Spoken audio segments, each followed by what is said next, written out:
Video link, Damian Collins. Thank you, Madam Deputy Speaker.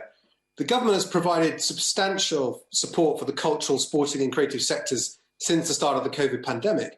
This has been welcome but also essential, as many organisations within these sectors rely on revenue from tickets and events in order to survive. Through no fault of their own, they've been required to close. And the Cultural Recovery Fund, in addition to the funding to support sports and TV and film production, has helped many important bodies keep going that otherwise might have closed for good. But we now need to focus on the road ahead. Through the lifting of the COVID social contact restrictions on the 21st of June and beyond, the coronavirus has challenged the whole of our society, but has also exposed further weaknesses in sectors that in some cases we already knew about. The point has been well made about the need for pandemic insurance for the events industry.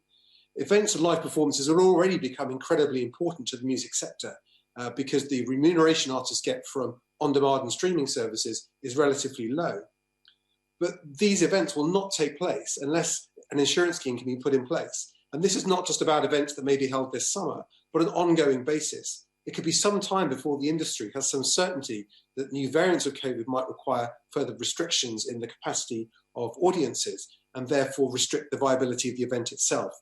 Just as years ago, the government partnered with the insurance industry to create Flood Re to minimise the risk of flood insurance and to reduce the costs, we will need a similar scheme eventually to help make insuring live events viable and reducing the costs to people putting on those events. In football, where the lack, I think, of a strong national governing body for the sport, able to make sure there is fair dealing on financial matters, has been badly exposed. Many football clubs were in great distress before the pandemic struck. Clubs in the Championship division in the English Football League were routinely spending more than they earned each year on player salaries alone and were running at a financially unsustainable model. There has been no real recognition of the impact of the COVID restrictions on professional football.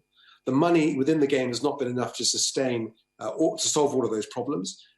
The support that has been given is minimal, and many clubs continue to rack up large debts. If anything, at the moment, a lot of the Football League is being run on unpaid taxes, and it's believed that the amount of unpaid taxes owed to HMRC from football clubs could be in the hundreds of millions of pounds.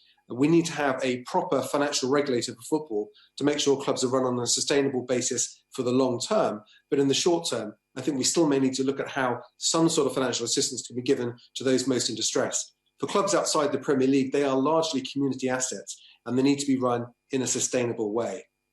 Two other points briefly. The last 12 months have exposed just how influential disinformation and hate speech can be on social media, particularly when directed at anti-vaccine campaigns to undermine confidence in the vaccine and to spread conspiracy theories about the pandemic. It makes the bringing forward of the Online Harms Bill this year so important for the department, and to make sure there is proper resources for Ofcom as the regulator to ensure there can be proper auditing and inspection of the way social media companies respond to campaigns of disinformation and hate speech and other speech that can cause harm through social media networks. We've been talking about this for many years, and I'm glad the bill is coming, but it is also an imperative. Finally, the pandemic has also had a big impact on the advertising industry and broadcasting revenues from advertising, just as other media has struggled with revenue from advertising as well. There is no guarantee that this money will bounce back, particularly as audiences are increasingly diverting their attention to online services, social media to receive news, and on-demand platforms to view content. Increasingly, many people don't spend time watching broadcast material at all, but playing games and doing other things online.